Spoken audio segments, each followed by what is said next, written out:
Saudações, bem-vindos a mais uma quarentena das grandes, onde temos o Tiago Godinho como adepto do Benfica, o Juvenal Carvalho pelo Sporting de Portugal e hoje o José Carlos Afonso pelo Futebol Clube do Porto, e iremos debater então a atualidade, os temas que vão marcando a atualidade e que são bastante limitados em face então de todo este confinamento que estamos a viver. E antes então de passar a bola ao Juvenal, ao Tiago e ao José Carlos Afonso, queremos, como é habitual, enviar um abraço a todos aqueles que estão na chamada linha da frente a combater por nós e por todos nós este flagelo que está a ser o Covid-19 e a forma como tem perturbado as nossas vidas, a nossa sociedade, a nossa forma de ser, de interagir inclusivamente com os nossos familiares.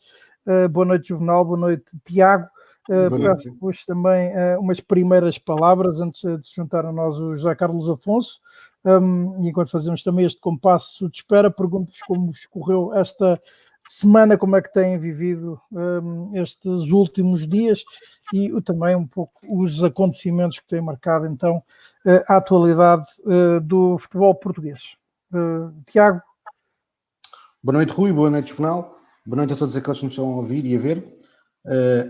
Essa última semana decorreu dentro daquilo que são as restrições que nós temos no nosso dia-a-dia. Felizmente em Portugal a coisa parece que está mais controlada e isso é importante e é uma boa notícia. Esperemos, e também aqui pegando já um pouco naquilo que é o futebol, que exista prudência daquilo que vão ser as próximas decisões. Aparentemente tudo aponta que existe muita vontade para recomeçar os campeonatos mesmo à porta fechada. Eu já o disse aqui, eu creio que não é esse o caminho que vai ser seguido. Nós na semana passada já discutimos também aqui as decisões da Federação Portuguesa de Futebol sobre os campeonatos de Portugal, com a qual eu me revejo. Acho que neste momento não existem competições para eventos com as características do fenómeno desportivo, onde ainda, e também não consigo rever em competições à porta fechada. Eu não acredito que, por exemplo, este ano os principais festivais de verão de música vão ocorrer. Porquê? Porque um concerto não faz sentido sem público, embora possa também ser transmitido, não é? Muitos de nós provavelmente já vimos grandes concertos no YouTube depois do concerto. E os jogos de futebol, para mim, é um pouco a mesma coisa. Portanto, eu não consigo conceber que exista um fenómeno desportivo sem adeptos. Acho que os próprios atletas têm refletido isso.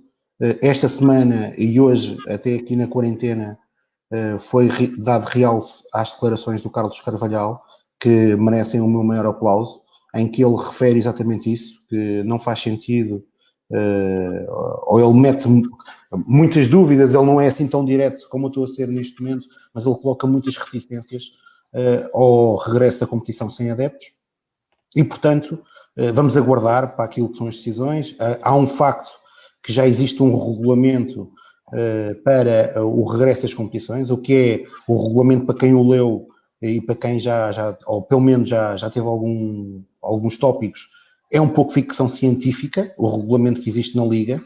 Eu até creio que supostamente o regulamento foi criado pelos médicos dos clubes, que os próprios médicos criaram algo tão difícil de ser implementado que dificilmente vamos ter condições para disputar jogos de futebol.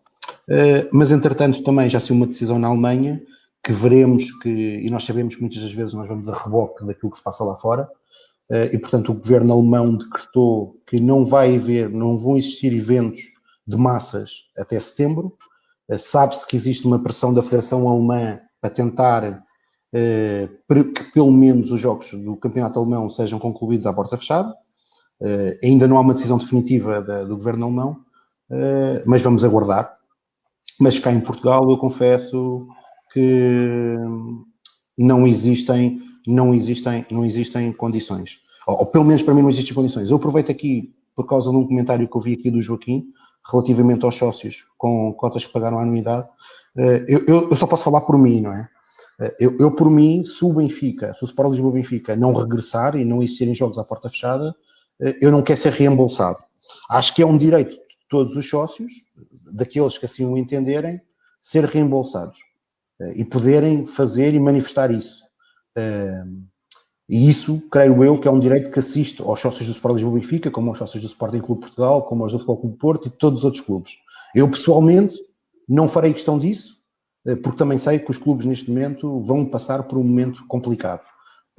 Aliás, eu até tenho 2 Red Passes, porque tenho o Red Pass para o futebol e tenho o Red Pass modalidade, que o Benfica este ano, felizmente, instituiu, e que eu, desde a primeira hora, subscrevi, porque sou um amante não só de futebol, mas das modalidades do Sport Lisboa Benfica. Mas assim como o Juvenal pelo Sporting, também um grande, acho que foi seccionista, inclusivamente, das modalidades do basquetebol, do Sporting. E handball. Mas, portanto, e para concluir e para passar a palavra ao Juvenal, eu creio que faz sentido que os adeptos, aqueles que quiserem, possam pedir o reembolso do valor dos jogos que ainda estão por disputar. Juvenal, começo por ti hoje, enquanto continuamos à espera que José Carlos Afonso acabe de restabelecer a sua ligação. Começo por ti hoje, está na ordem do dia, e depois iremos também lá ao José Carlos Afonso assim que puder entrar. Ele não conseguiu compatibilidade do seu iPad, pedimos para mudar para outro dispositivo. Então, o Record trouxe em manchete esta semana a ver já profissionais de futebol com fome em face então dos efeitos desta pandemia nos diferentes campeonatos. Há clubes em layoff, há entretanto um conjunto de profissionais da primeira divisão, um deles já foi, Silas, antigo treinador do teu clube, do Sporting, também Carlos Vinícius, Chiquinho, Wilson Eduardo, solidarizaram-se para ajudar jogadores em dificuldade. Como é que vocês estão a ver esta situação? E depois também uma outra pergunta, se vocês estão satisfeitos com os esforços levados a cabo pelos vossos clubes para minorar os efeitos da crise. Começo por ti, Juvenal. Boa noite Rui, boa noite Tiago, boa noite a todos os que nos veem e ouvem. Eu sei que este é um período difícil para todos nós, estamos em confinamento, isolamento social, são para já as palavras de 2020, infelizmente. Vamos ter fé que no período mais recente do que aquilo que era expectável, consigamos voltar àquela normalidade aparente e que consigamos, pelo menos, conseguir viver um pouco além daquilo que é a nossa vida de isolamento. Em relação ao fenómeno futebol, que todos temos muitas saudades, a verdade é esta. O programa passado acabei falando em fome de jogadores do Campeonato de Portugal e infelizmente é essa a realidade vigente. Os clubes estão a atravessar extraordinárias dificuldades.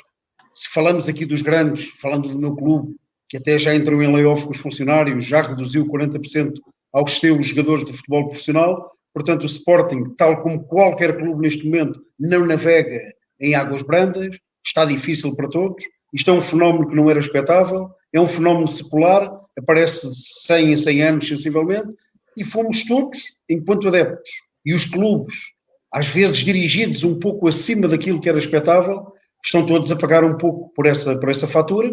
O Campeonato de Portugal é latente uma crise profunda, já era latente antes da aparição do coronavírus, tornou-se ainda mais evidente quando da aparição. Há jogadores no processo de fome, há clubes que não pagam há meses, tudo isto vai ser muito difícil. Temo pelo futuro do futebol no seu todo, não só no Campeonato de Portugal, como na segunda Liga e até na Primeira Liga. Portanto, estamos todos expectantes, sabemos que não está bom, mas ainda não conseguimos perceber a dimensão do quão difícil vai ser para todos. Haver fome em jogadores de futebol e em jogadores, alguns deles não são sequer portugueses, estão a ser abrigados e estão a ter apoio de jogadores, como falaste, o Vinícius, o Wilson Eduardo, a equipa da Seleção Nacional de Futebol, soube pelo Bernardo Silva, através do Cristiano Ronaldo, deu o prémio à Federação para ajudar também o Campeonato de Portugal, uma atitude que enobrece todos aqueles que nós idolatramos, do Bernardo Silva ao Bruno Fernandes, passando pelo Cristiano Ronaldo, por toda aquela panóplia de craques, que conseguiram ver a dimensão do problema e que acharam por bem doar 1 milhão de euros do apuramento de Portugal. Portanto, a crise é latente, repito, estamos ainda no início dela, não percebemos como é que ela vai acabar. E isto não é só no futebol. Falaste há pouco, eu também sou uma pessoa do ecletismo, o Tiago também, sei que tu também gostas e cuido muito das modalidades. A verdade objetiva é que se no futebol estamos a falar de crise, nas modalidades, não falo do regresso ao amadorismo puro que houve em tempos, mas já se fala em reduções substanciais aos jogadores profissionais dessas modalidades. Fala-se as modalidades são as principais, do futsal, do basquete, do hóquei, do handball e do vôlei. São aquelas pavilhão, são as mais mediáticas. Se no futebol está mal, sabemos nós que há muitos dirigentes de clubes que, não tendo uma cultura desportiva, que só vêm futebol, têm a oportunidade histórica agora, entre aspas, de dar a estocada final das modalidades. Estou expectante pelas modalidades, estou expectante pelo futuro dos clubes e, sobretudo, pelo desporto. É tudo isso que tenho neste momento a dizer. Tiago, podia ter então também uma opinião. É assim, sobre aquilo que tem sido o comportamento de alguns atletas profissionais que já demos aqui, e treinadores, como o caso do Silas, do Bernardo, do Wilson Eduardo e do Chiquinho, e do Bruno Fernandes e do Cristiano Ronaldo, que mais uma vez demonstra que ganha muito e não tem obrigação, não é? Lá para ele ganhar muito não tem obrigação de o fazer, mas a verdade é que são regulares as suas atitudes de ajuda para com os outros, seja pessoas ligadas ao futebol ou não, e portanto fica bem aos atletas esse tipo de atitude. Já agora em Portugal pelo menos foi relativamente público que foram os capitães das equipas, principalmente os três grandes, que quiseram fazer logo um stop ao campeonato. Portanto, demonstraram que estavam conscientes da gravidade da situação. E eu recordo, por exemplo, que nós parámos os campeonatos já com casos em Portugal de Covid, numa jornada, e tínhamos uma jornada em que era expectável termos jogos com muita gente, porque o Sport Lisboa Benfica ia receber o Tondela num sábado à tarde, às 18 horas, e o Futebol Clube do Porto tinha uma deslocação a Famalicão, e como nós temos acompanhado, o Famalicão é um excelente exemplo de um clube com uma massa associativa fantástica, que tem enchido quase todos os jogos do estádio de Famalicão, e portanto seria mais um jogo com muita gente presente, e portanto os capitães das equipas tiveram Roberto, e havia também um Vitória de Guimarães Sporting, que em Guimarães é garantia de quase de casa cheia, seria mais um jogo dessa jornada. Não me recordava do jogo, não sabia que o Sporting ia a Guimarães, mas sim, seria mais um jogo propício para um fenómeno complicado, e nós infelizmente temos todos presente aquilo que aconteceu em Bérgamo com a Atalanta. Sim. Relativamente aos campeonatos de Portugal, eu confesso, e já tinha dito aqui, eu tenho dificuldades em perceber como é que clubes que digamos, terceira divisão do campeonato português são completamente profissionais.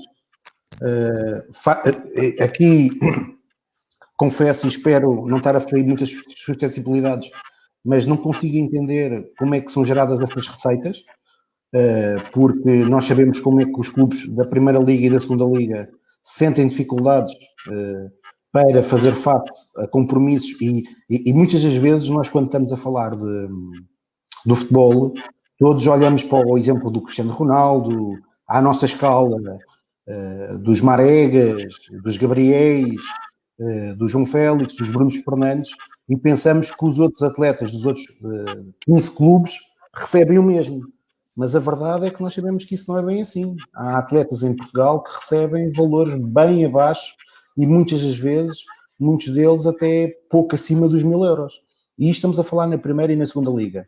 Agora, quando eu sei que há clubes e estes casos têm vindo a público, de atletas estrangeiros que estão a passar fome, alguma coisa tem que ser repensada no campeonato português e no futebol português e na estrutura do futebol em Portugal. Porque eu creio que não é aceitável chegarmos a um ponto destes para se praticar uma competição que, essencialmente, e principalmente os campeonatos nacionais, deveriam ser amadores. Relativamente a uma nota que o Juvenal disse sobre as modalidades, também estou muito expectante para saber o que é que vai ser o futuro. Nas modalidades, isto ainda é agravado a nível profissional, porque, na maior parte dos casos, os clubes profissionais são os três grandes, o Benfica, Futebol Clube Porto e o Sporting Clube Portugal, nas principais modalidades de pavilhão. O Futebol Clube Porto só tem três. Sim, depois existem aqui casos pontuais, o caso oliveirense, no hóquei e no basquete. Mas o Oliveirense é um projeto diferente que é apoiado por uma grande empresa que é a Simol. Os clubes, enquanto empresas e que têm o poder local, digamos, a abastecê-los, ainda poderão aqui ou ali sobreviver. Mas não vai ser fácil. Penso que isto só vai ser com os clubes de informação. Os clubes têm informação. No basquete, no hóquei, no handball, no vôlei e até no futsal, ainda vão, digamos que minimizando processualmente a queda. Aqueles que não têm informação, e por exemplo no futsal estava repleto de brasileiros, o basquetebol é americanos, não é? Porque é realmente aí a nação do basquete. O handball está repleto de estrangeiros e vai haver muita dificuldade, Tiago, tanto para o teu Benfica como para o meu Sporting, como para todos os clubes, em conseguirem sobreviver da forma que iam fazendo, não? Não vai ser fácil. Isso eu não acredito que vai acontecer. Pelo menos aquilo que já é claro, ainda o Rui, um dos temas que nós temos hoje para falar é sobre aquilo que são as medidas dos clubes, do que estão a fazer relativamente à pandemia. No Sporting do Benfica há pouca informação, ou seja, não há decisões claras, como houve esta semana, por exemplo, no caso do Sporting Clube de Portugal, mas no Sporting do Benfica, pelo menos por alguns indicadores que alguns dirigentes têm falado, até o próprio Rui Lança, que hoje tem responsabilidades nas modalidades do clube, efetivamente percebe-se que vai existir uma redução de orçamentos. Ontem, desculpa interromper, o Record ontem falava, com a verdade que é, em cerca de 50% de redução nas modalidades do Sporting do Benfica. É possível. Ontem. É possível. E isso vai ser comum a qualquer dos clubes. E no futebol só apenas a partir da próxima temporada. O Benfica sim, o Sporting já renegociou até ao fim da época 40%, com a possibilidade de ser só 20% se o campeonato regressar, e com uma possibilidade que é improvável de todo, desses 20 serem esbatidos se o Sporting for apurado para a Liga dos Campeões, o que não me parece sequer verosímil. Do próximo ano? Do próximo ano. Sim. Portanto, foi uma decisão do Sporting. O Sporting, como falámos nos programas anteriores, o Sporting do Benfica estava mais bem consubstanciado do ponto de vista financeiro que o Sporting ao Futebol Clube do Porto. Claro que também vai levar um abanão. O Sporting foi o primeiro dos grandes a entrar em layoff, foi o layoff para os funcionários, foi o primeiro dos grandes a renegociar o que faltava da época com os jogadores do seu futebol profissional. Portanto, o Sporting deu já sinais de debilidade que vai ser notória em todos, mais num que noutros. O Sporting, infelizmente, parece-me que não navega em dinheiro, mas isso também já não era um dado novidade. Mas eu creio... Ainda regressando aos casos concretos e que foram reportados pelo Record, estávamos a falar do terceiro escalão. Estará o terceiro escalão sobredimensionado? E pergunto isto também porque só agora é que, depois de ter ficado a saber desta situação, ou melhor, eu acho que já sabiam desta situação, mas obviamente nunca a publicitaram ou não a reconheceram publicamente na Federação Portuguesa de Futebol. O que é que se pode fazer relativamente a esse campeonato em concreto para evitar que situações destas se repitam e quando digo também, e depois se é a altura ideal para haver uma reformulação dos próprios campeonatos? Como alguém disse nos programas com o Remo, este é capaz de ser o campeonato mais difícil do mundo porque são 72 equipas e sobem 2. E até é injusto. Às vezes que há equipas que perdem um jogo e que não sobem de divisão. Ou são eliminados por penaltis. Isso já aconteceu recentemente. Vencedores de série que não sobem de divisão. Vencedores de série que não sobem de divisão. Quanto às debilidades do Campeonato de Portugal, o Covid veio evidenciá-las. Não nos podemos esquecer que a União de Leiria estava com extraordinários problemas, com os jogadores a recusarem-se a entrar em campo, com protestos de minutos simbólicos. O próprio treinador de então, Filipe Cândido, saiu do Leiria. Não era caso virgem, faria mais casos, esse era o mais evidente. Claro que agora vai ser ainda mais difícil. Eu sei o quão difícil deve ser para os dirigentes dos clubes grandes, quanto mais para os dirigentes dos clubes pequenos. Só que às vezes anda-se um bocado com o calçado acima daquilo. Se eu calçar 42, tem que ter um sapato 42. Se calçar um 44, anda-me a boiar. E às vezes há dirigentes que, naquele pseudo-profissionalismo e naqueles investimentos loucos, depois não conseguem ter a capacidade de pagar logo ao primeiro contratempo.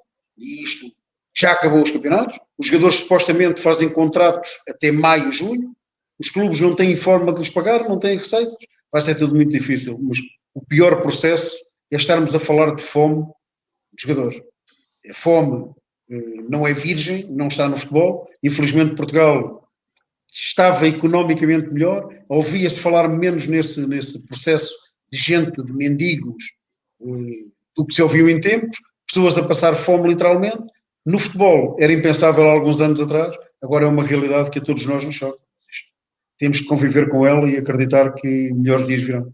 Ora, deve estar em instantes de contar finalmente com o José Carlos Afonso. Antes disso, e antes de eu entrar, ponho no ar esta pergunta do Paulo Neves, que obviamente deixo para os dois tentarem responder. Se acreditam que o futebol, então, nunca mais será o mesmo. Racionalmente creio que é evidente que o futebol se calhar devia descer um pouco à terra do comum dos mortais.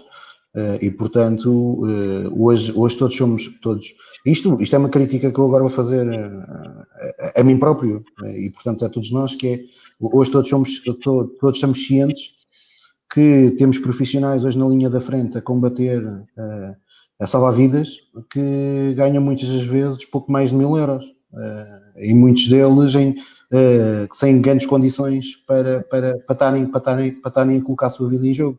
E nós idolatramos atletas que têm muito talento, muitas das vezes, que fazem, e eu gosto muito de ligar o desporto à arte, fazem arte em campo ou em pavilhões, mas que não passa de um desporto. O desporto, o futebol, é, como dizia o Billy Shackle, é aquilo que é o mais importante da vida depois de todas as coisas importantes.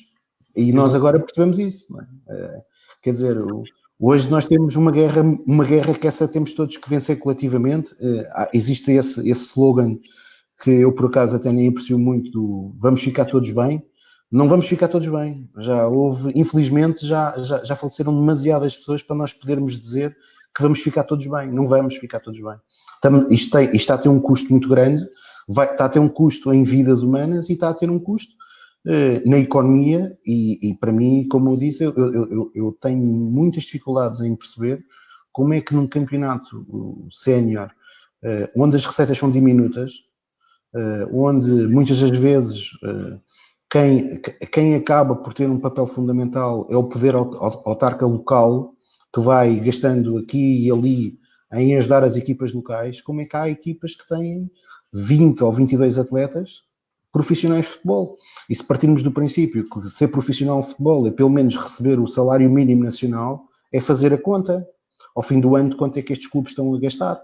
E portanto faz muita confusão, por exemplo, o recurso à contratação de atletas estrangeiros, porque uma coisa que eu ia até conseguir aí entender é pessoas que são estrangeiras, que são residentes em Portugal e que gostam de jogar futebol e que estão inseridos na nossa sociedade. Outra coisa é, pelo menos pelos casos que são públicos, é irem-se contratar para o Campeonato Nacional de Portugal atletas ao estrangeiro. Quer dizer, para mim... É um fenómeno de empresários / agentes, não é? Certo. É um fenómeno que começou a proliferar nas divisões principais e agora vai descendo, e o Campeonato de Portugal está cheio de jogadores colocados por agentes, empresários. Não é nenhum crime o que eles estão a fazer, só que há jogadores estrangeiros que serão mais baratos do que alguns jogadores portugueses. Era isso que eu ia perguntar. Jogadores que vêm para aqui e que ganham aquilo que se costuma dizer miseravelmente. E isto... Ora, o César Oliveira diz que os clubes têm de ser pragmáticos e renegociar contratos. Parece que é isso que já começaram a fazer, pelo menos alguns, e que quem não aceitar, que siga a sua vida e se volta a apostar na formação. E que no caso do Sporting esta foi negligenciada durante 5 anos, mas que mesmo assim terá de ser esse o caso. É isto que explica para todos. O que o César diz é verdade. Os clubes têm realmente que ser pragmáticos e negociar contratos. E viver naquela que é a realidade possível. O caso do Sporting também diz outra verdade. O Sporting tem que caminhar no processo da formação, apesar do abandono que foi evidente durante os últimos 5 anos. Portanto, o Sporting vai ter, como eu já disse aqui nos programas, que se reinventar e vai ter seguramente que ter sucesso ou o sucesso possível com muito menos dinheiro e apostar naquela que foi a joia da coroa de anos. Tem que começar a apostar de base, de baixo para cima. O Sporting este ano tinha um grupo de sub-15 muito interessante, grupo esse que só daqui a 5, 6 anos poderá hipoteticamente estar mais acima. Tinha jogadores nos sub-19 com alguma valia, tinha aqueles sub-23 que eu já disse, o Joelson, o Bruno Tavares, o João Silva, o Eduardo Quaresma, o Nuno Menos, depois ainda tem o Mateus Nunes, o brasileiro, tem o Daniel Bragança emprestado. Portanto, o Sporting ainda tem ali uma playa de jogadores com algum interesse. E tem que ser por aí. Se o Sporting não tem dinheiro para ir à caça com o cão, vai com o gato. Vai ser mais difícil. Os períodos vão ser. Este período do Sporting já não estava a ser fácil. Porque o Sporting estava atrás do Benfica e do Futebol Clube do Porto. É evidente, só não via isso que eu não queria ver. Agora, dentro desta nossa realidade diferente, desta reinvenção do futebol, o Sporting até pode acabar por sair-se menos mal, sendo que o Futebol Clube do Porto e o Sporting do Benfica, também estando mais acima, e hipoteticamente também ficarão habilitados no seu plantel, porque, como se costuma dizer, o futebol não vai ser o mesmo, mas continua a ser o mesmo em Espanha, na Alemanha, em Inglaterra, em França e em Itália, vai-se continuar a pagar mais do que em Portugal, mesmo com toda a gente em crise. Os jogadores portugueses querem, obviamente, dentro de tudo isto, valorizar-se em campeonatos mais competitivos e ganhar mais dinheiro. É esta a lógica do profissional de futebol, por muito que se ame os clubes, por muito que seja adepto até dos clubes formadores. Eu vejo o Bernardo Silva, invariavelmente, a tecer luas ao Sporting e Benfica, que é o clube do coração. Eu, sinceramente, gosto imenso de perceber, independentemente do clube que o atleta é, de tecer luas ao clube de formação, falar a miúdo no clube de formação, falar com agrado, falar com carinho. E o Bernardo é o exemplo disso. Só que o Bernardo Silva, seguramente, não quererá sair do City para vir para o Sporting do Benfica, nem muito menos para o Futebol do Porto ou para o Sporting Clube Portugal, porque não são os clubes do coração e são clubes que pagam muito menos. Portanto, continuamos a ser menos apelativos do que os principais campeonatos em Portugal. Vamos continuar a assistir, penso eu, agora ainda mais, hipoteticamente, à demandada de jogadores para campeonatos mais competitivos e com outra capacidade financeira. Acho que isso não vai mudar nada. Vamos, pelo contrário, vai. Agora, o Paulo volta a fazer outra pergunta bastante pertinente. Como é que se aposta na formação se, por exemplo, nas equipas júniores há já muitos atletas estrangeiros que estão por opção pelo jogador português? E, neste caso, apostar na formação em jogadores portugueses. Sim, mas há muito jogador português. Mesmo assim, maioritariamente, ainda estamos a falar de jogadores portugueses e aqui estamos a falar até da formação. No próprio caso das modalidades, essencialmente são portugueses. Obviamente que o Benfica, o Sporting, o Porto e não só, pontualmente tem alguns estrangeiros, é verdade, e que são recrutados muito novos. Provavelmente esse próprio recrutamento poderá diminuir. Recordemos que, por exemplo, o caso do Benfica teve 2 atletas que foram comprados com idade de formação, que hoje em dia um está no Atlético de Madrid e para mim é aquele que é o melhor guarda-redes do mundo, que é o Oblak, e outro que é um excelente central, que é o Lindelof, e que foram contratados ainda com a idade de formação. O Oblak nunca jogou nunca esteve na formação do Benfica, foi logo emprestado ao Olhanense, Beira-Mar, mas o caso do Lindelof fez a sua grande parte da formação a partir dos juniores do Sporting do Benfica. Mas ainda são números, creio que a formação essencialmente é portuguesa, até porque, no caso do futebol nacional, nós tivemos um fenómeno que foi a Federação, no tempo de Scolari, renegou um pouco aquilo que era o bom trabalho que tinha sido feito durante décadas de formação nacional a nível de seleções. Esse trabalho, com a saída de Scolari, voltou a ser retomado e hoje em dia Portugal, a nível de futebol, é mais uma vez, nas camadas jovens, várias vezes campeão da Europa de Sub-19, muitas das vezes estamos a conseguir chegar às finais em Sub-17, portanto, claramente estamos outra vez naquilo que marcou a década de 90, onde tivemos gerações de muito sucesso, 2 delas, uma ainda em final de 80 e outra já em 91, que culminaram com os títulos de campeões do mundo, mas tivemos várias gerações seguintes que também conseguiram ir longe, fosse a vencer campeonatos europeus ou a fazerem boas prestações no Mundial. Mesmo esta semana li uma entrevista do Dani e recordei-me, o Dani é daqueles casos em que eu vi na formação, eu vi poucos, eu nem me recordo de ter visto alguém com tanto talento como o Dani. Aquele Mundial em Doha, aquilo era impressionante. Ele diz lá, ele conta lá um pormenor num jogo em que que a Seleção Nacional perdia com a expulsão de um jogador, que era o Carlos Filipe, do Futebol Clube do Porto, e com o Carlos Filipe... Outro bom jogador. O Carlos Filipe... E o Carlos Filipe dizia supostamente ao Dani, depois, tu tens que resolver isto. E a verdade é que ele resolveu, e eu recordo-me que essa seleção era uma seleção fantástica, mas residia muito do talento individual de Dani. Tinha outros bons jogadores, Nuno Gomes, o Kim, que fez uma carreira fantástica e de uma longevidade que todos nós conhecemos. O Bruno Caio ganhar uma final da Taça de Portugal. Rui, eu nesse ano, eu fui a Vila das Aves. E o Benfica tinha na baliza, foi na época que o Benfica tinha na baliza o Sevilar e o Bruno Varela. E sem desprimor, nem tanto para o Sevilar como para o Bruno Varela, o Joaquim, o Joaquim, como eu gosto de chamar, não Kim, mas o Joaquim, porque o nome dele é Joaquim. O Joaquim era o guarda-redes desportivo das Aves e eu às 2x3 em Vila das Aves pensei assim, que jeito dava que fosse o titular do Benfica, porque ele naquele ano era titular do Benfica de caras, não é? Portanto, enfim, temos tido felizmente muitas fornadas de jogadores com muita qualidade, e eu creio que a aposta, acima de tudo, muitas das vezes, eu por acaso gostava de trazer este tema, que às vezes os adeptos gostam muito de dizer isto, que é, e eu creio que até não é o caso de nenhum de nós os três aqui, mas gosta de dizer muito, temos que se apostar na formação, tem que se apostar na formação, e depois aposta-se num miúdo com 18 anos, por exemplo, o caso este do... A dizer uma coisa que choca depois com... Agora, se calhar, vai ter de ser alvo de alterações, pelo menos este tipo de filosofia, mas a verdade é que também o espaço às vezes está tapado precisamente por esses investidores quererem chegar rapidamente às ligas. Verdade, mas depois acontece cá com o Atlético. É um campeonato muito disparo nas apostas. Há equipas que são altamente profissionais, com outras equipas que têm muito mais dificuldades financeiras. Os orçamentos oscilam muito, entre os de cima e os de baixo. Por exemplo, o Alverca, que eu vi eliminar o Sporting, e bem, era uma equipa muito boa, com muitos jogadores estrangeiros e com muitos portugueses com interesse. E bem orientados. E não só o Alverca, o Olhanense, a Sul, a Norte também havia o Sporting de Espinho, o Lourosa, o próprio Lessa estava a fazer bom campeonato. Portanto, eram as equipas do topo. E depois havia, tal como há na primeira divisão, os mais fortes e os mais fracos. Isto é recorrente, é isto que acontece no futebol e em qualquer divisão. Na segunda liga também, há os que apostam para subir e há os que apostam para tentar não descer. Mas no Campeonato de Portugal, há agentes ou investidores que apostam em determinados clubes para os colocar nos campeonatos profissionais. E agora, se calhar, vão aparecer menos em função desta nova crise. Desta crise maior que todas as outras crises.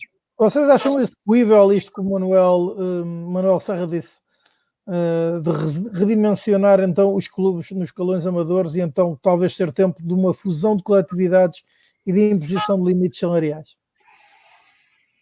Eu fusão de coletividades, não sei se faz muito sentido, até porque, embora nós sejamos um país um bocadinho em contra-onda à maior parte do fenómeno europeu, até porque nós sabemos bem o peso sociocultural que o Sporting do Benfica, o Sporting Clube de Portugal e o Futebol Clube do Porto têm, mas existem muitas coletividades e, acima de tudo, são a coletividade da cidade, da vila, e, portanto, eu não estou a ver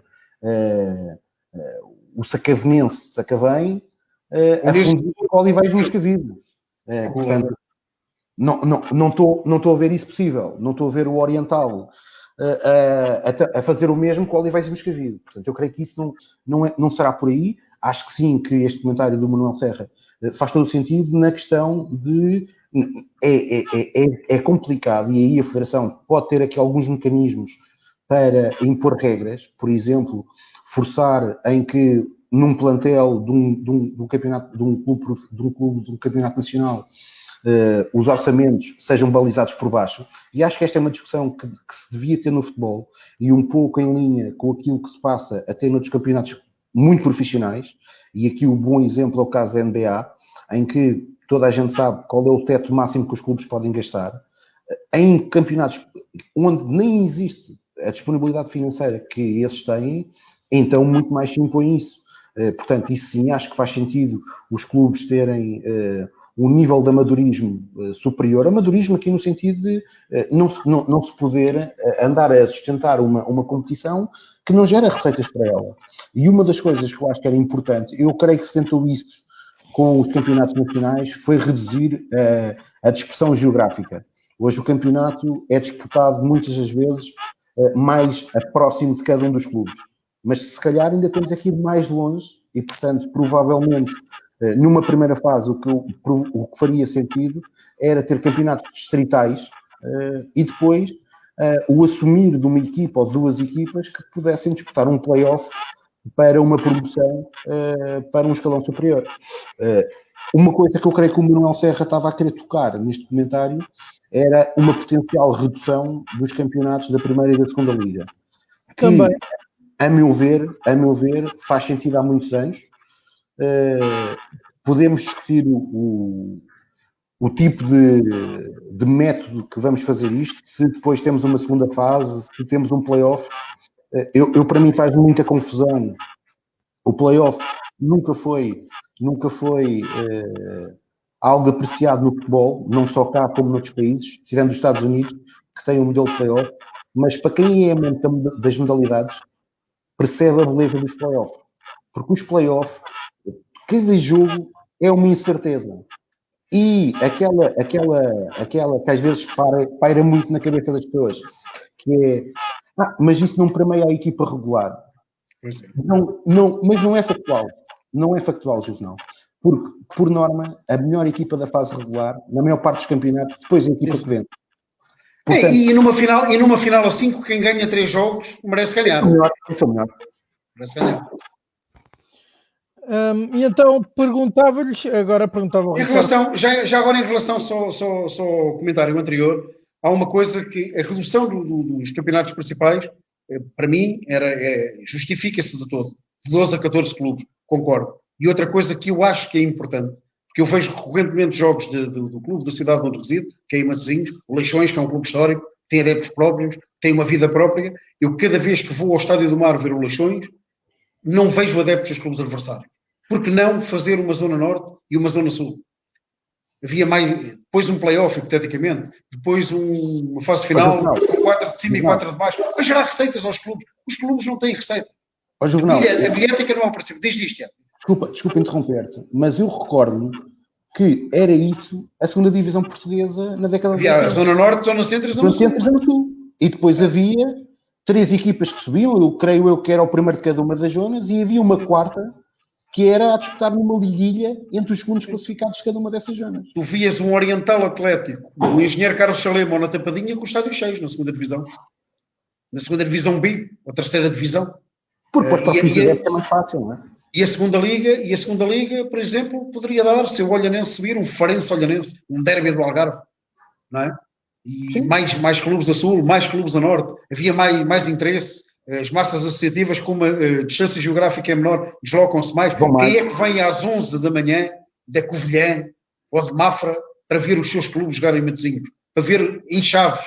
Quer dizer, é impensável. Eu penso que se devia regionalizar no bom sentido o campeonato da segunda liga, reduzir-se o campeonato da primeira liga. Pronto, isto é tudo... É uma questão de opinião. Se calhar há pessoas que divergem desta opinião que eu estou a dizer, mas esta é uma opinião que eu acho que é acrescentável. Diz Rui, não percebi.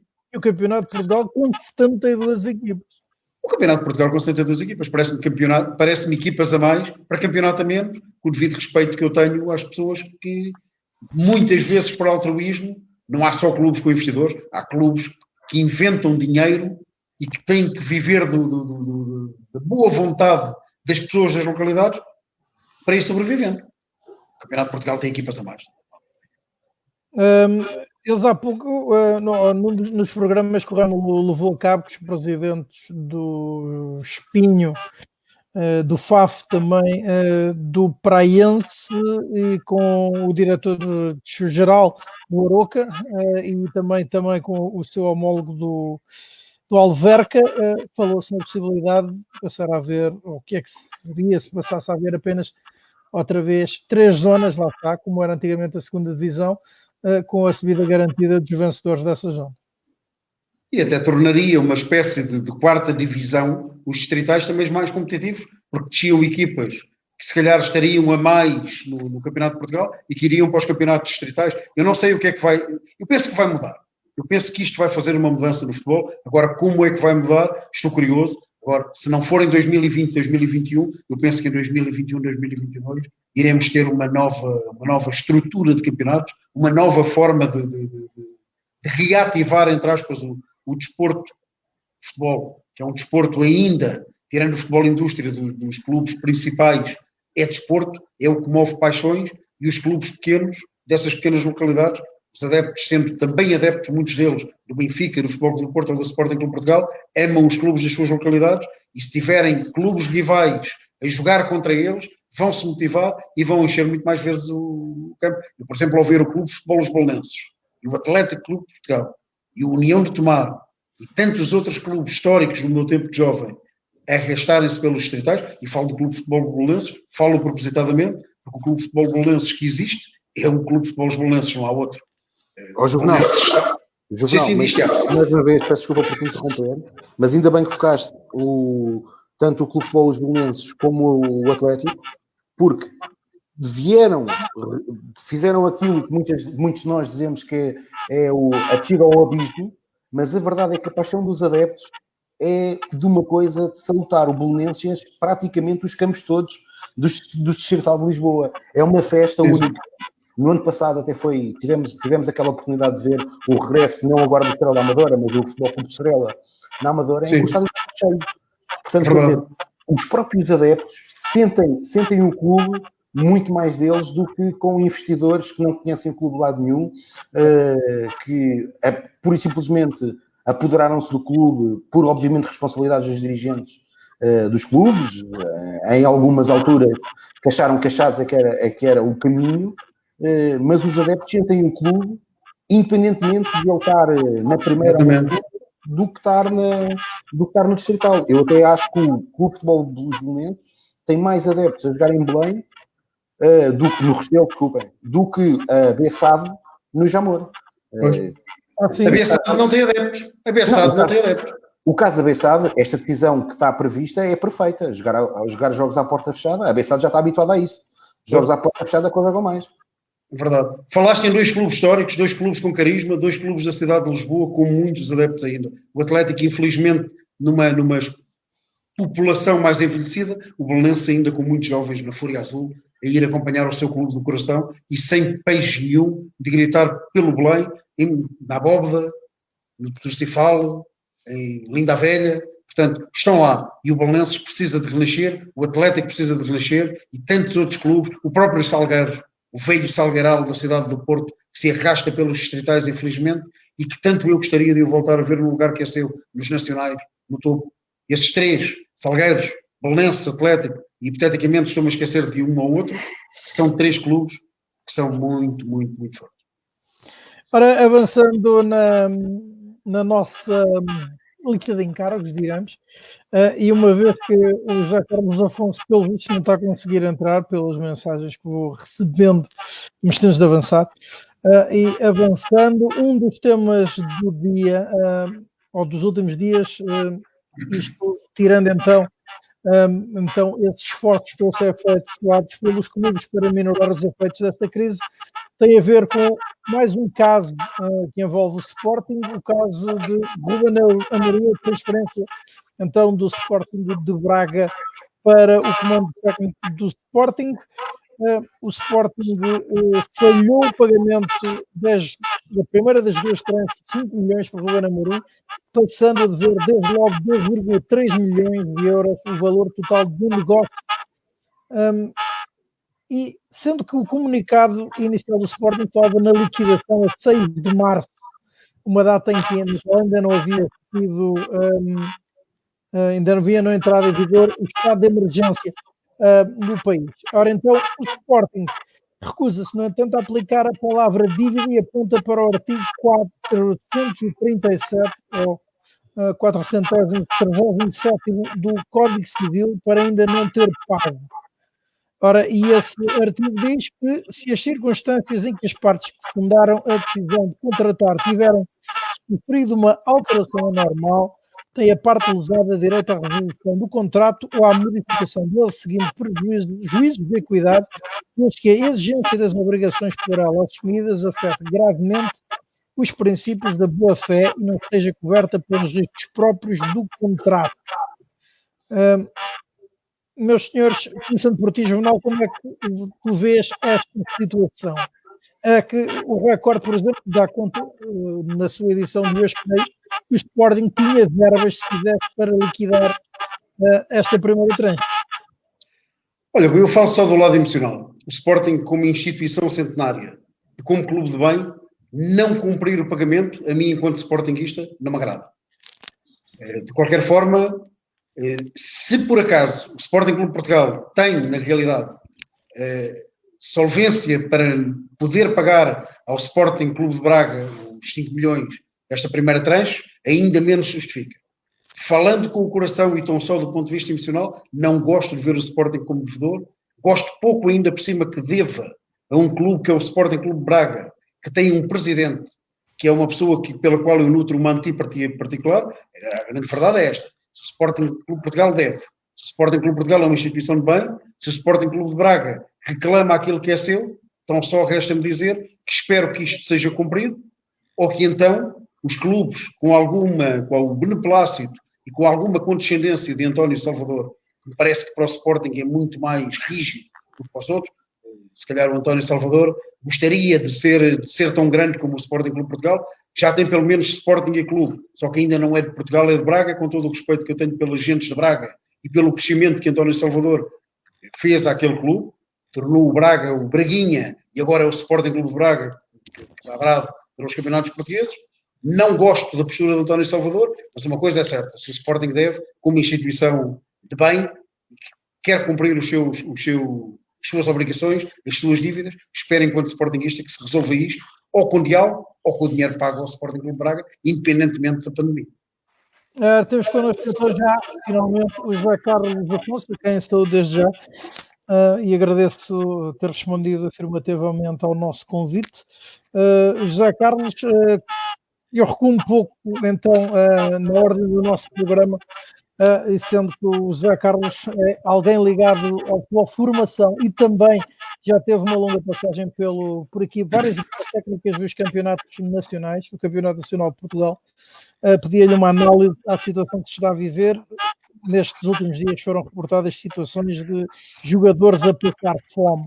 O José Carlos já conhecia parte desta realidade.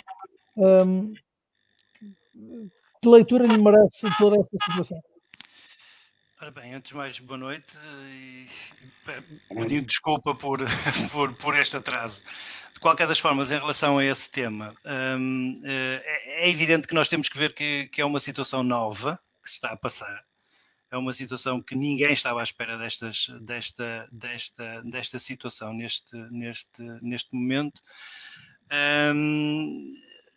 Tem-se ouvido bastantes coisas a respeito daquilo que se tem passado.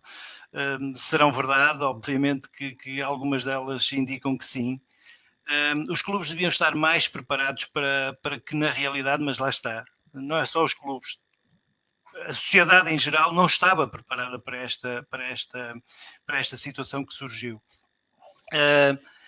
Obviamente que a Federação, a meu ver, visto que na realidade é o suporte de todos estes clubes, devia estar mais perto, devia estar mais em cima destes acontecimentos, e dar aquele auxílio que para a vida civil, e nós sabemos que vida civil é o Estado que eventualmente está a tentar proteger todas as instituições. A Federação acho que deveria, e penso que irá fazer, mais cedo ou mais tarde, dar este apoio aos clubes para eventualmente minimizar esta situação que se está a passar e, como eu referi atrás, é única, mas que é importante que eventualmente haja passos que a Federação dê, porque a Federação é, digamos assim, neste momento, para os clubes, a única tábua de salvação. E como o Andrade aqui pergunta, este fundo de 4,7 milhões de euros será suficiente? O problema dos fundos e o problema de ser suficiente ou não depende da forma como irão eventualmente, portanto, fazer. É esta o meu entendimento. Não é só no futebol, em todas as áreas, que na realidade nem sempre os fundos, nem sempre os dinheiros vão para os sítios certos. Eu espero bem que sim, espero bem que na realidade a Federação pormenorize estes detalhes, não olhando só aos grandes clubes, mas olhando também aos clubes mais pequenos. Acha que esta situação também é um reflexo neste caso, do excesso de equipas que existe no Campeonato de Portugal? E que a ausência de pontos que isso pode levar? Ora bem, eu estava a pensar que a pergunta era diferente. Eu acho que isto veio tapar tudo aquilo que de negativo e de mal se estava a passar também no futebol. Também. É esta a minha versão.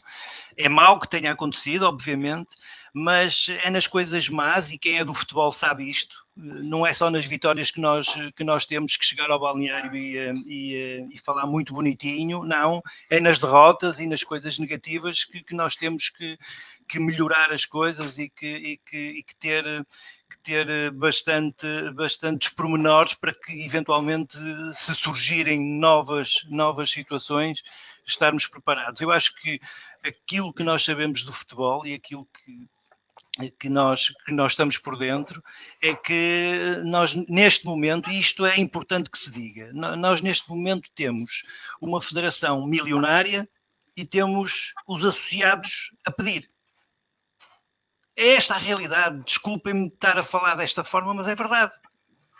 Quando, ao contrário dos grandes países, né, e falar em Inglaterra e outros lados é capaz de ser demais, mas é um bom exemplo, existe uma divisão muito maior em termos de dinheiros, em termos de apoios, em termos de fazer com que os campeonatos sejam mais competitivos.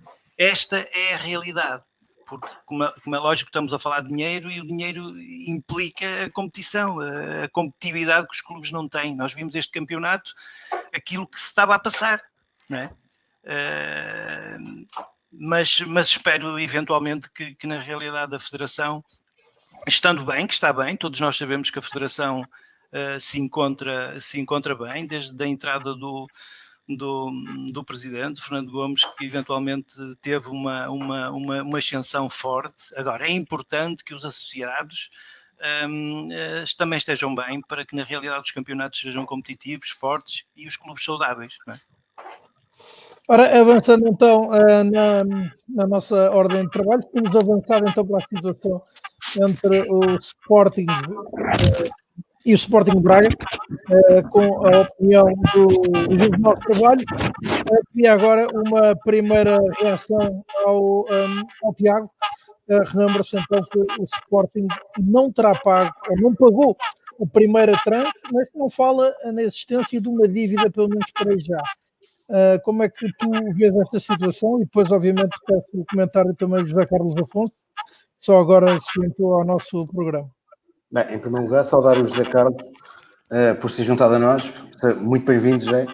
Relativamente à situação do Sporting, bom, é um problema que é do foro dos dois clubes, essencialmente, e portanto eu não gostava de ser muitas considerações. Acho que o Sporting, dos três grandes, é aquele que aparentemente está mais ativo a resolver ou a tentar resolver alguns dos seus problemas, portanto já tomou algumas medidas.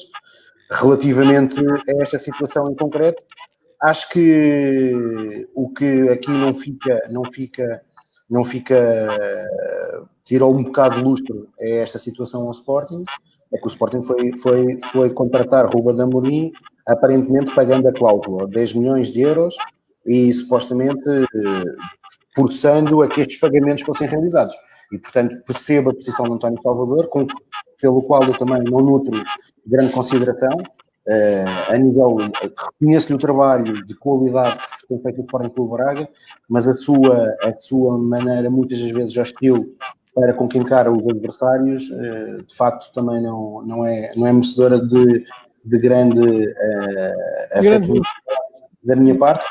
Recordo que este ano o Sport Lisboa-Benfica, quando foi jogar ao estádio Municipal de Braga, pela primeira vez, isto é algo que na altura foi muito pouco discutido em Portugal, mas é completamente inédito, como é que um clube, para não vender mais bilhetes a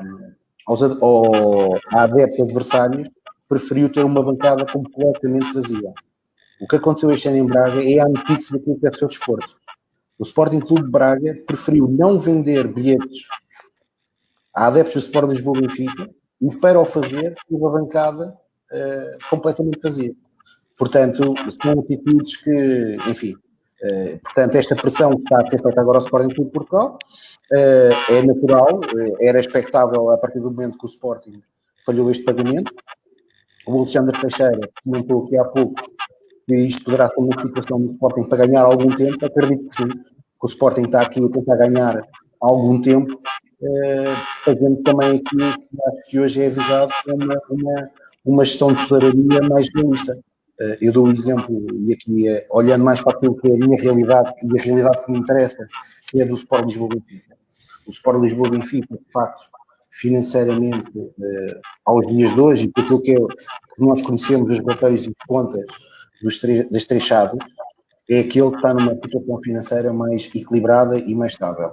Mas, por exemplo, deixo-vos aqui uma nota, dois dos principais sponsors do Sport Lisboa-Benfica, um é a Fly Emirates, e como nós sabemos, hoje em dia as companhias aéreas são das atividades mais afetadas e, portanto, é natural que possa existir uma não renovação desse contrato à Fly Emirates.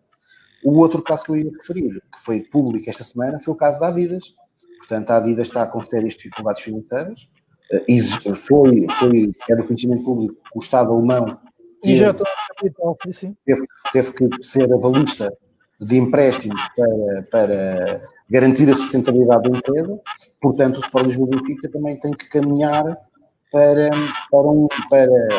uma gestão ponderada, porque estas situações vão afetar naturalmente o seu funcionamento e a sua gestão de curto prazo. Ora, pedia uma opinião então ao José Carlos, que lhe merece esta situação entre o Sporting de Braga e o Sporting Clube de Portugal. E também, já agora, começo por si a próxima ronda e tem aqui uma pergunta que é para todos, depois mas começa já por si, do Lance Futebol Alexander, que nos pergunta o que temos a dizer em relação ao presidente da Liga de Clubes nestes últimos anos.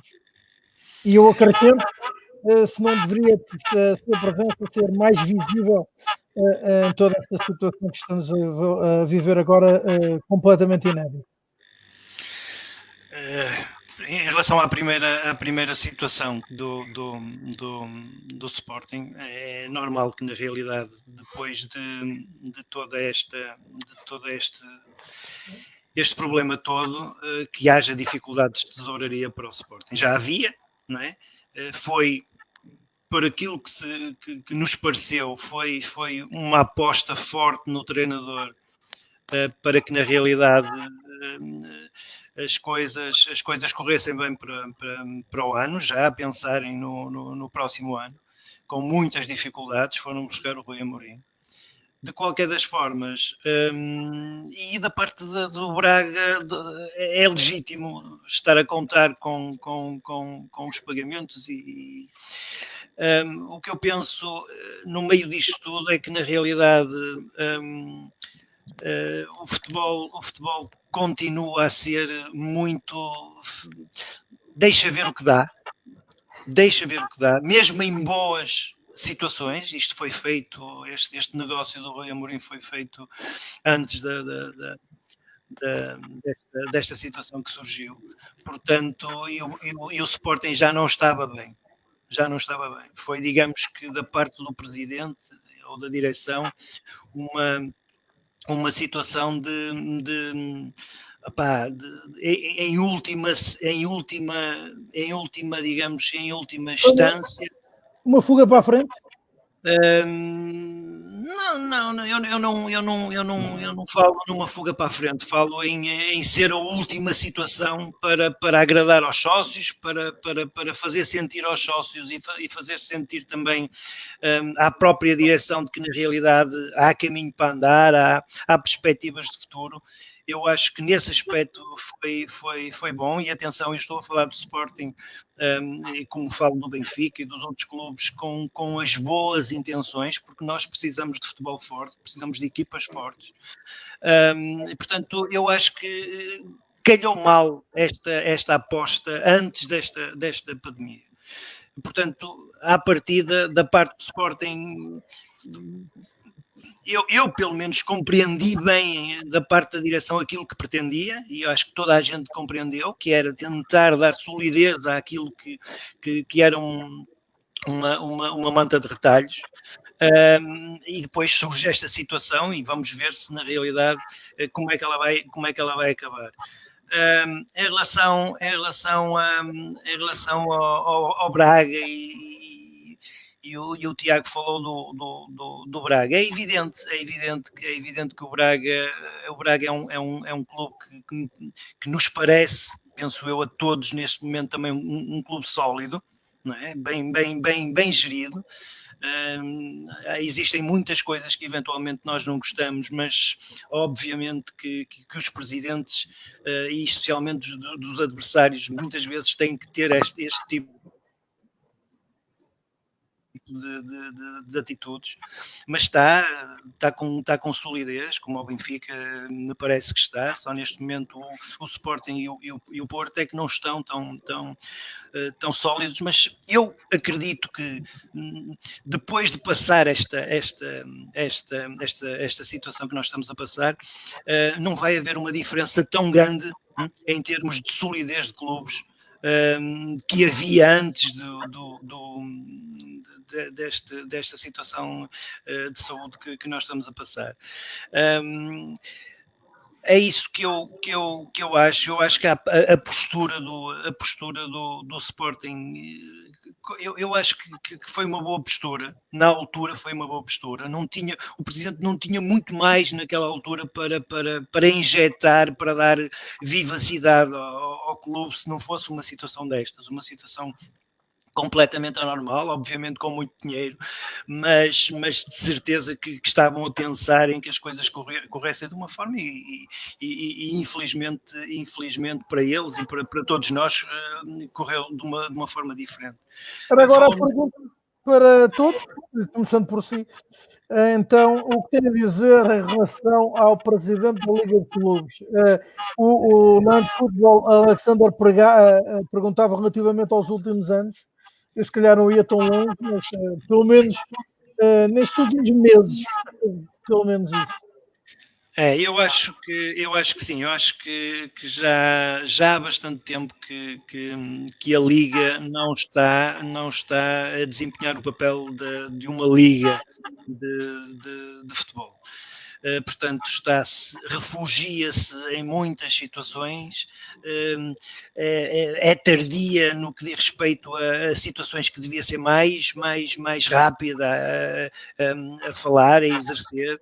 É isso que eu acho, mas também não é só a Liga, é a Federação também em muitas situações. Acho que aquilo que nós vemos na vida civil, vemos também no futebol, e no futebol não devia ser muito mais rápido, porque nós temos gente no futebol, na Liga e na Federação, bem pago, bem honorário, muitos honorários profissionais, não é?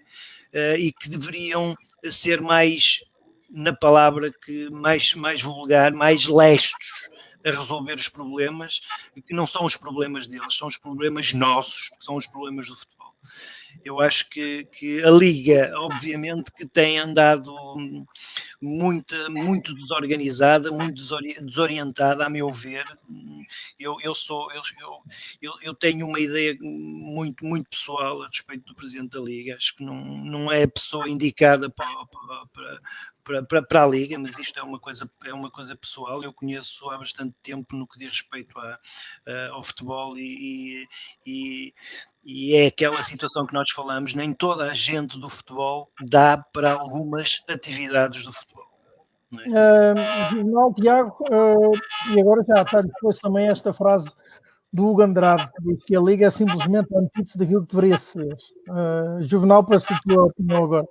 Olha, aproveito para dar um abraço ao Hugo Andrade, que é um jovem leão que eu conheço há algum tempo. É um rapaz muito inteligente, um rapaz que costuma ter uma opinião assertiva. E já que estás com a mão na massa, o Bruno Fernandes também pergunta se... a pergunta está aí. Se sendo o Sporting um clube grande, não deveria dar mais em treinadores experientes em vez de um treinador principiante, pelos quais até pagou 10 milhões de euros, e com esse dinheiro podia buscar um treinador de topo, não colocando em causa as qualidades do Ruben Amorim. O José Carlos Afonso, a quem eu aproveito para saudar a sua presença neste programa, já disse um bocado aquilo. É uma aposta de risco, é uma aposta num jovem treinador que parece a mim que poderá ter alguns atributos, ainda é cedo, e acho que Frederico Varandas e a sua entourage apostou depois de uma época completamente atípica, e que a saída de Marcel Kaiser, a entrada depois em treinamento que seja de Lionel Pontes e Silas após Lionel Pontes, nada correu bem, nada foi de sucesso. Ruben Amorim entrou no Braga, chegou, viu e venceu. Chegar ao Sporting é porque perceberam alguns atributos do ponto de vista técnico-tático. Vi muita gente do futebol que conhece Ruben Amorim dizer que era realmente um treinador diferente, uma pessoa que sabe estar no futebol de forma diferente. É uma jogada de risco, parece-me extraordinariamente caro o Sporting contratar um treinador, e aí concordo com quem fez essa observação, dizendo que o Sporting devia apostar em treinadores experientes. O Bruno Fernandes disse que o Sporting devia apostar em treinadores experientes. Eu também defendo que sim, mas há um aspecto que é isto. Isto no futebol é tudo muito volátil. Ruben Amorim, para mim, enquanto sportinguista, gostaria muito de estar a falar daqui a 2 anos, dizer Ruben Amorim foi extraordinariamente barato, que era bom sinal para os sportinguistas. Porque caros, já dizia Pierre Van Hooijdonk, há uns anos, enquanto jogava no Benfica, perguntaram-lhe se ele era caro, ele disse, eu caro não, eu jogo, marco golos, caros são aqueles que não jogam. Portanto, se Ruben Amorim se tornar barato para o Sporting, foi um grande investimento. Se por acaso fracassar, como tem sido, infelizmente, para mim, enquanto sportinguista, e para tantos milhares e milhares de adeptos do Sporting espalhados por norte a sul, será um mau negócio mais um. Portanto, quero crer como sportinguista, resta-me acreditar, defendendo que o Sporting devia apostar em treinadores experientes, quero acreditar que Ruben Amorim será uma almofada de ar fresco e que se possa então tornar o treinador barato, e que Frederico Varandas saia com sucesso de uma coisa que foi extraordinariamente criticada, não tanto pelo Ruben, mas mais pelo custo da contratação. Agora, regressando à Liga, pedia-te uma opinião sobre pelo menos os últimos meses deste mandato de Pedro Proença. A minha opinião da Liga, sou um pouco crítico a Pedro Proença, mas há uma verdade que é objetiva e clarividente. A Liga são os clubes. Quem tem que fazer mais pela Liga são os próprios clubes. E quando os clubes não se unem, quando os clubes andam em guerras fratricidas, não nos podemos queixar só de quem está no topo da Liga, porque, repito, a Liga são os clubes, e os clubes têm feito muito pouco por aquilo que é seu e a defender o seu bastião. Cada um olha para a sua quintinha, cada um procura ser melhor que o outro, e depois Pedro Proença, até neste processo da retoma dos campeonatos, que eu sou crítico, tal como o Tiago, gostaria de ouvir a opinião de José Carlos Afonso, até porque é um homem do futebol, sobre o tema. Sou crítico, mas parece-me que está a ser extraordinariamente pressionado pelos clubes para jogar, nem que seja num espaço tão só, à porta fechada, e o futebol à porta fechada é uma coisa que não tem qualquer interesse, na minha opinião, e primeiro está a saúde pública, porque eu disse aqui há 2 programas atrás que os jogadores são homens, têm família e têm sangue nas veias, não têm capilé. Portanto, os jogadores não deverão nada estar interessados em correr riscos. E falo de futebol, como falo de qualquer outra modalidade. Primeiro a saúde e depois os campeonatos. Tiago, agora a tua opinião.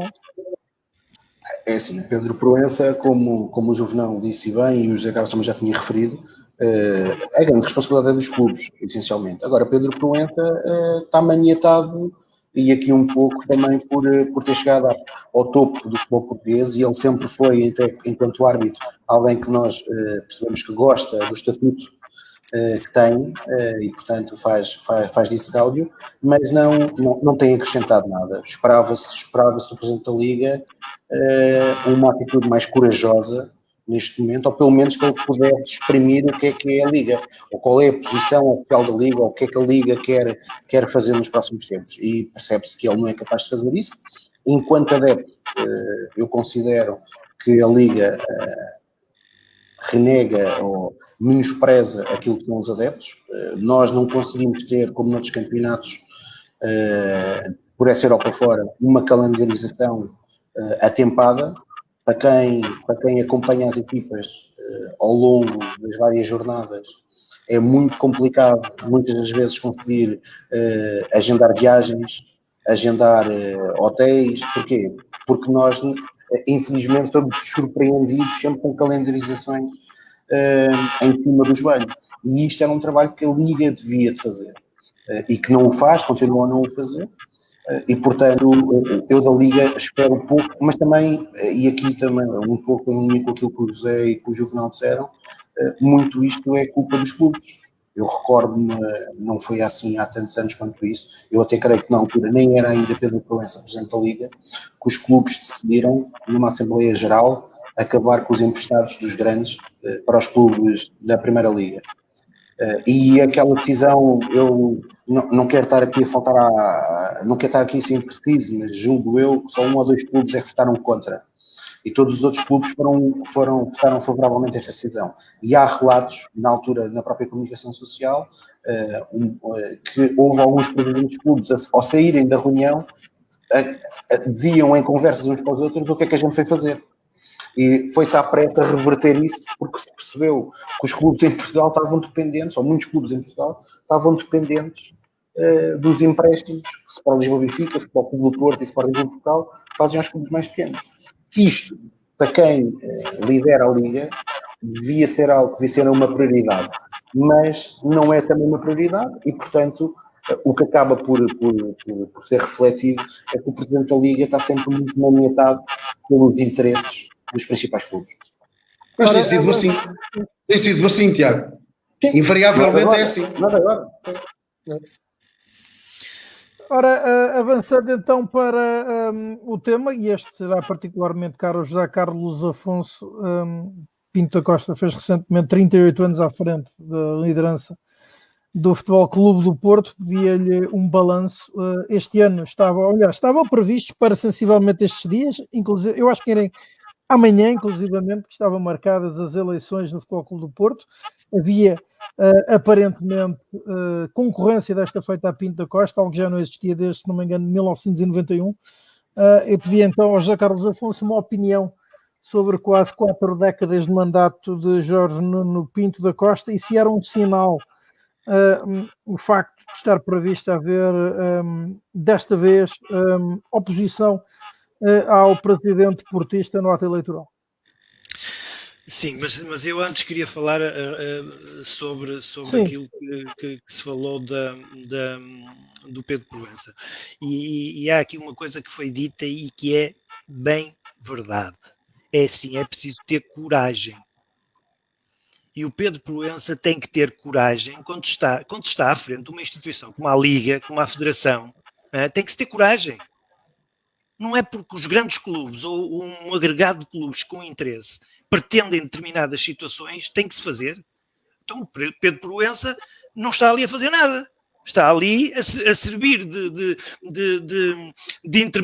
servir de porta-voz daquilo que eventualmente são os clubes. Acha que ele só tenta negociar, acha que ele só tenta liderar por consenso? Que não é capaz por si de tomar decisões? Pois, mas é isso que eu me refiro quando eu falo em coragem.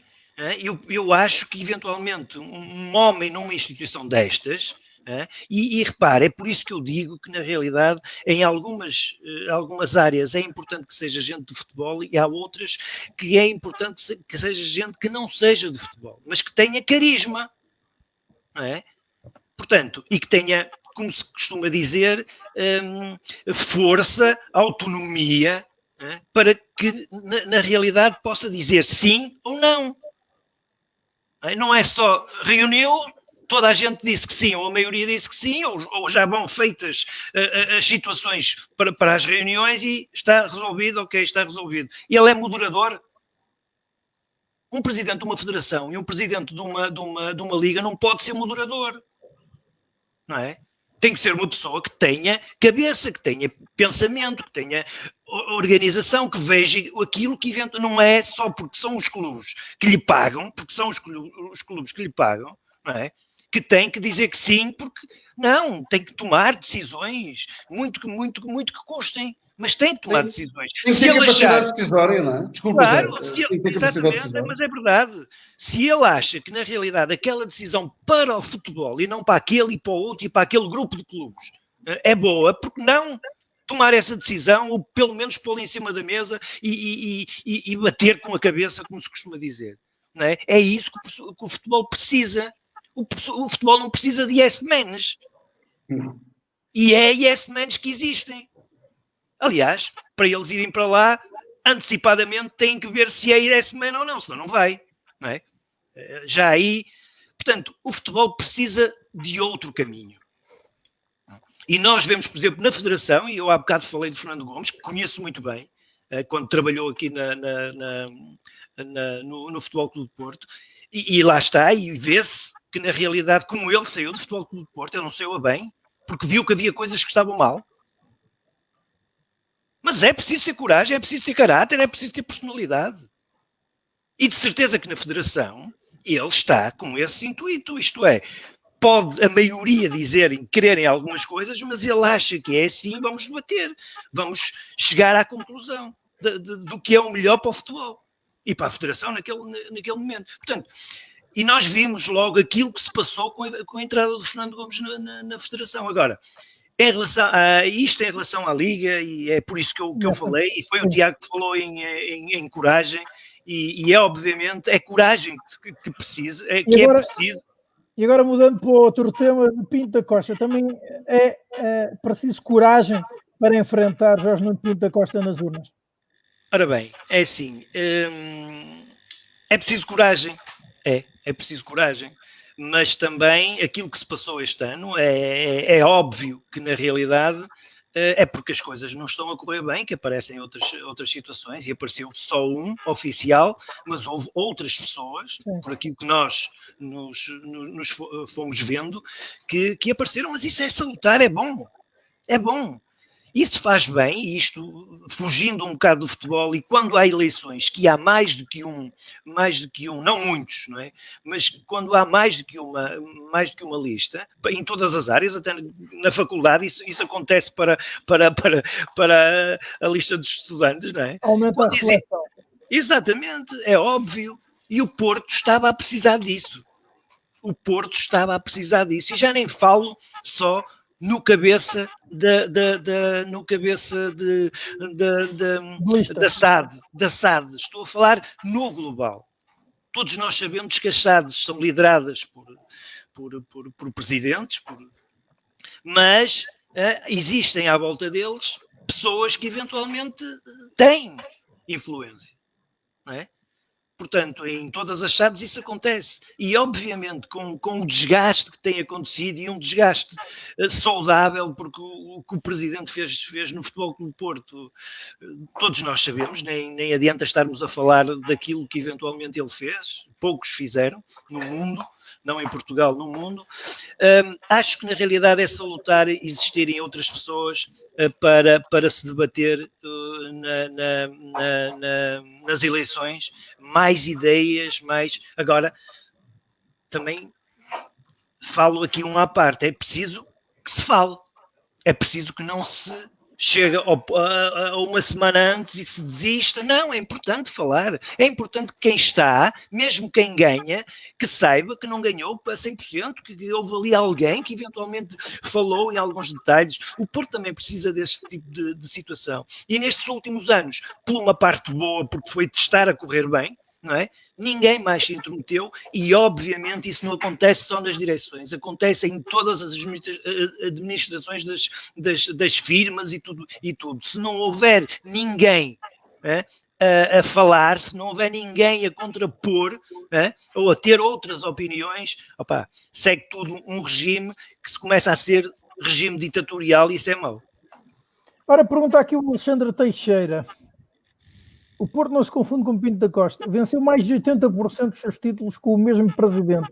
Qual é o futuro do Futebol Clube do Porto? Eu acho que isto é para mim, posso falar a respeito do Porto. Sim, claro.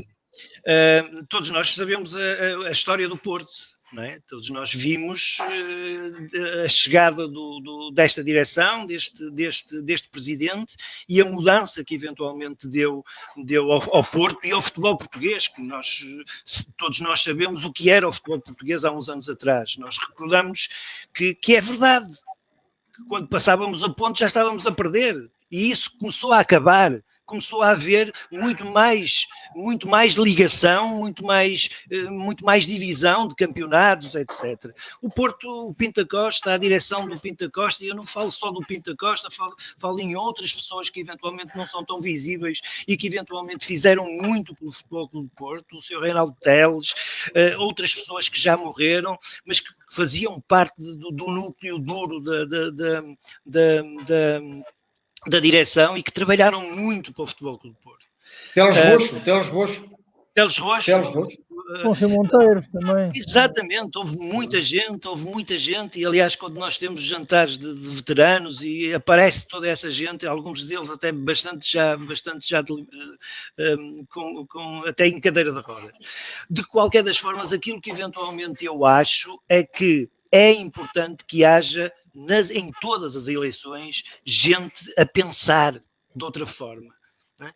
Não quer dizer que ganha ou que não ganha, quer dizer que na realidade quem ganha ou quem eventualmente possa estar mais forte se sinta pressionado. Aquilo que eventualmente me parece que existiu estes anos, não só por culpa do presidente, mas é como eu digo, as presidências não é só do presidente, existem muita gente ao lado, nós vemos no Sporting, por exemplo, toda a gente fala no presidente, vemos no Benfica, toda a gente fala no presidente, mas existem outras pessoas à volta que nós vamos ouvindo coisas negativas que fazem, não é? No Benfica, coisas que eventualmente surgiram ainda há pouco tempo, no Sporting, infelizmente, também surgem, de pessoas secundárias, mas que na realidade fazem parte do bloco das direções. O Porto, eu acho que eventualmente, independentemente de eu achar que está muito desgastado o presidente, é evidente que está, mas é importante que haja gente que eventualmente na altura das eleições possa dar uma palavra, possa dizer, possa criticar, possa chamar a atenção de coisas menos boas que eventualmente se passam.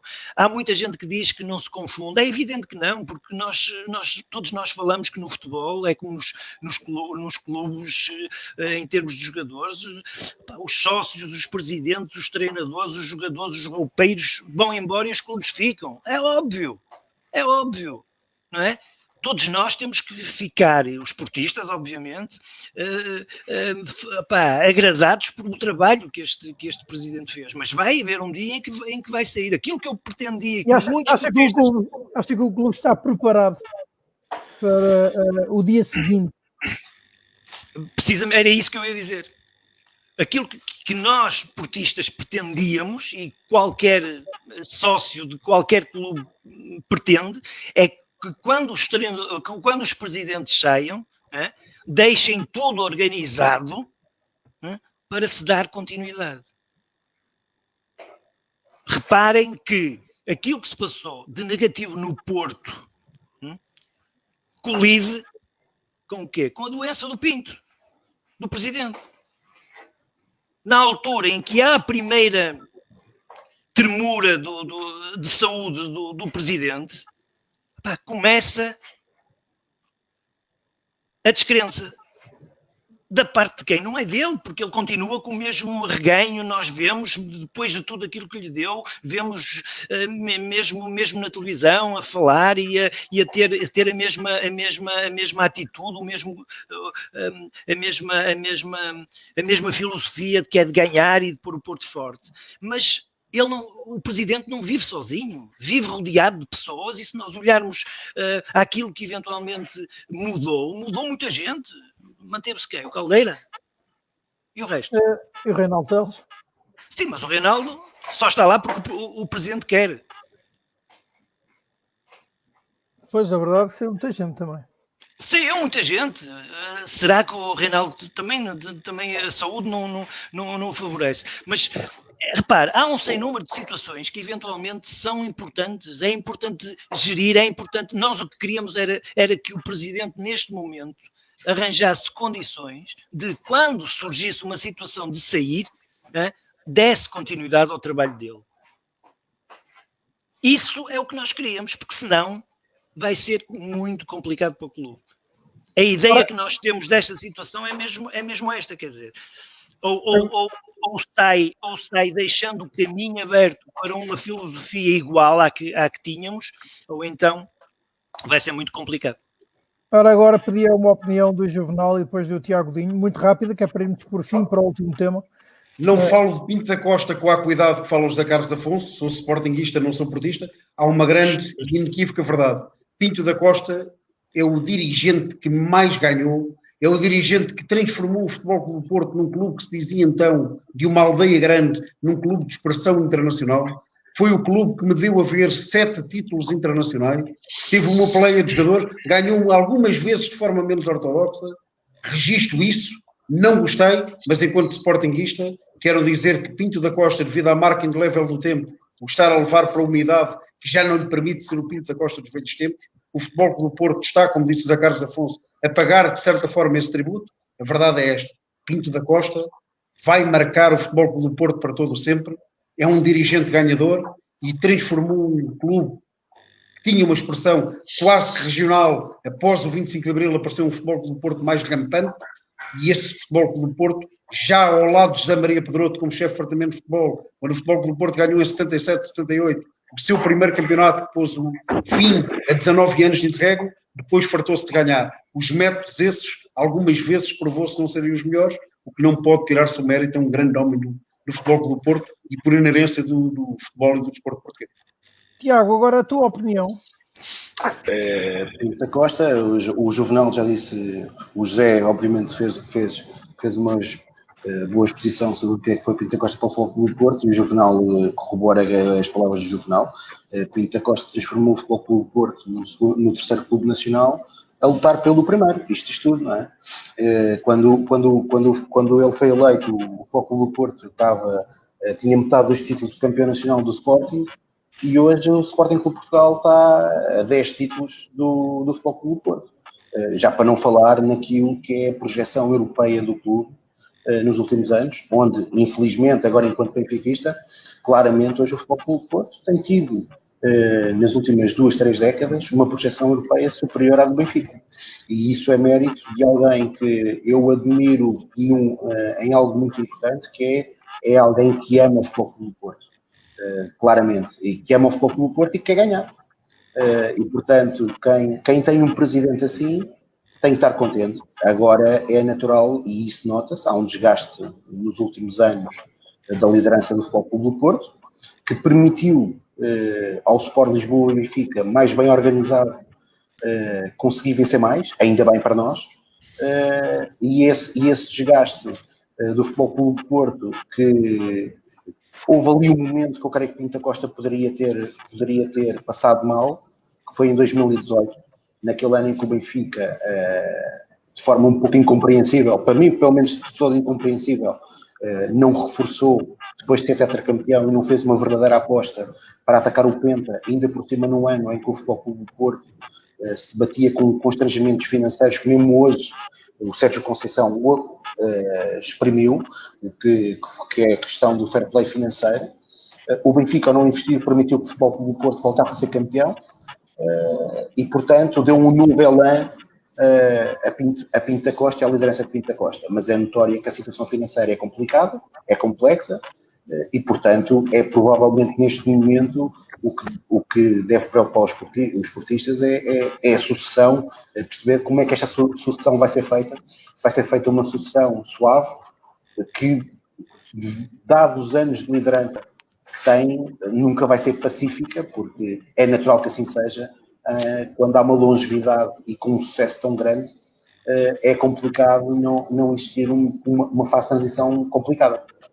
Ora, agora uma última pergunta sobre a situação do Futebol do Porto em concreto, e só para o José Carlos Afonso, depois vamos para o último tema, o tema de Rui Pinto, e a pergunta é esta que eu lhe coloco, ou melhor, o Land Futebol, a Alexandre coloca, sobre Alexandre Pinto da Costa. Qual é, em seu entender, a posição e influência do filho do presidente Jorge Nuno Pinto da Costa no Futebol do Porto? E pedir-lhe então uma opinião. A mim? Sim. É assim,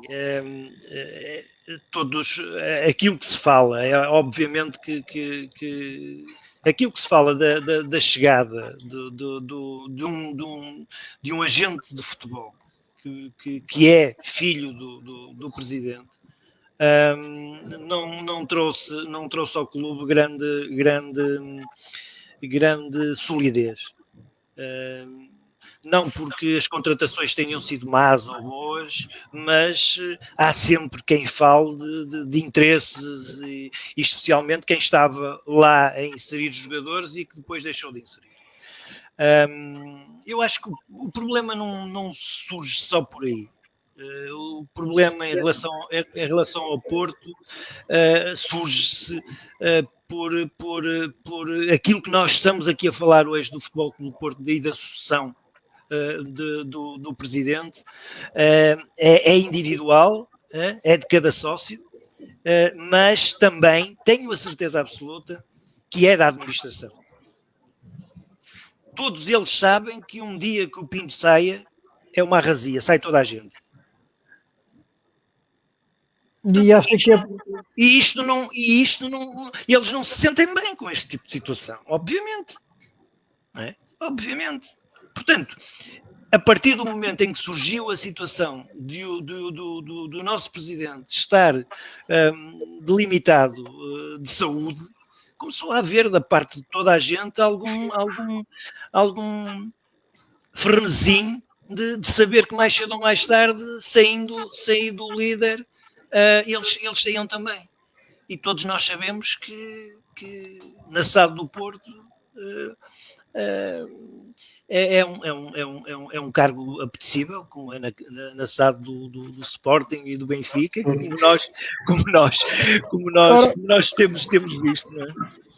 Vamos avançar muito rapidamente para o último tema, que é então o seu desenvolvimento nas últimas horas, é o caso de Rui Pinto. O processo de Rui Pinto foi entregue ao juiz Paulo Registro, tendo sido distribuído a este magistrado do Tribunal Central Criminal de Lisboa. A informação transmitida e já confirmada à agência Lusa por fonte judicial acrescenta que Paulo Registro será o presidente do coletivo, composto também pelas juízes Ana Paula Conceição e Helena Leitão, não havendo ainda data para o início do julgamento, no qual Rui Pinto irá responder por 90 crimes, sendo que este coletivo de juízes, mas com Ana Paula Conceição como juiz presidente, irá também levar a cabo o julgamento do processo à toupeira. Pedia-vos uma opinião aos três, peço por ti, Tiago Godinho, e sobre toda a celeuma que a nomeação de Paulo Registro levantou. Bom, eu não conheço o juiz Paulo Registro, fiquei hoje a saber pela imprensa que é associado para o Lisboa Benfica, e tirando esse facto, que pelos vistos o impede de julgar Rui Pinto para uma ex-eurodeputada nacional, quando nem percebe que o caso aqui em concreto, e estou a falar da Ana Gomes, que este é um processo que nem envolve o Sport Lisboa Benfica. Portanto, para já, independentemente se envolvesse ou não o Sport Lisboa Benfica em concreto, temos que acreditar na idoneidade das pessoas, sejam elas do Sport Lisboa Benfica, Sporting Clube de Portugal ou Futebol Clube do Porto. Depois, neste caso em concreto, nem é isso que se trata. Este é o caso da Doyen Sporting Clube de Portugal, das queixas que envolvem, que levaram Rui Pinto a ser arguido, e, portanto, creio que há pessoas que, como não perderam o palco político, têm que ter o palco da comunicação social. Acima de tudo, o que eu desejo é que seja um julgamento justo.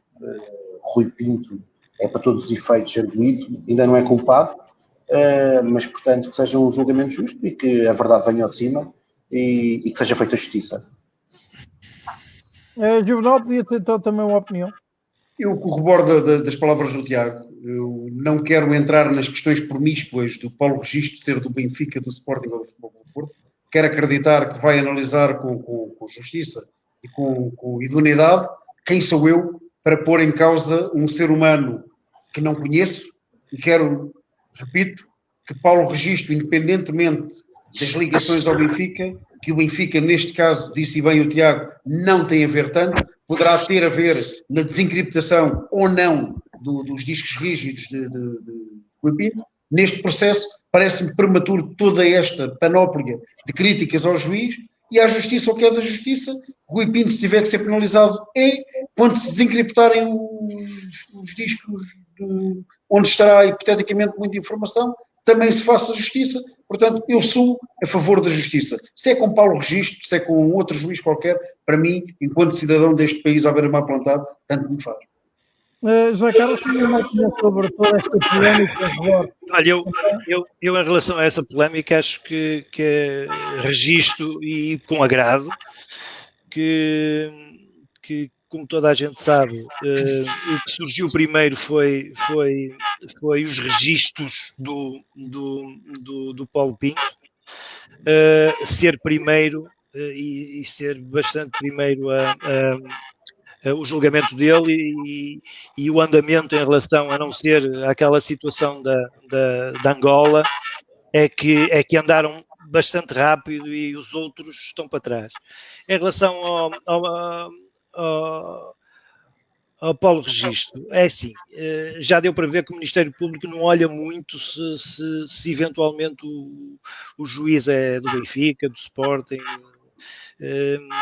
e acho, para mim, acho bem que na realidade não olha isso, mesmo achando que na realidade alguns juízes, e também acho bem, que antes ou quando são eleitos para esses julgamentos, façam escusa, porque também têm esse direito.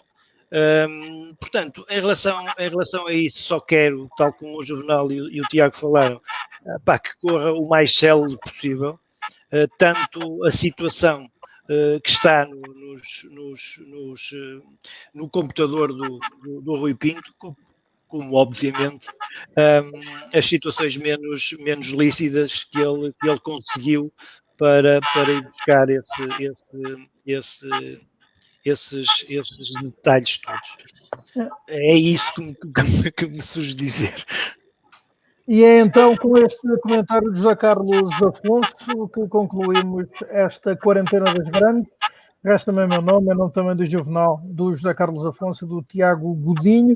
Começar por enviar então daqui um abraço certamente de todos aos profissionais que estão na linha da frente no combate a esta pandemia e que tratam dos nossos cidadãos mais necessitados, nossos compatriotas e concidadãos, e desejar a todos então uma semana que seja de saúde, que nos deve também confinar por mais uma semana, que tenhamos todos as precauções necessárias para que não hajam mais vítimas desta pandemia.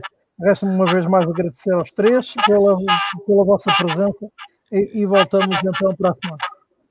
Obrigado.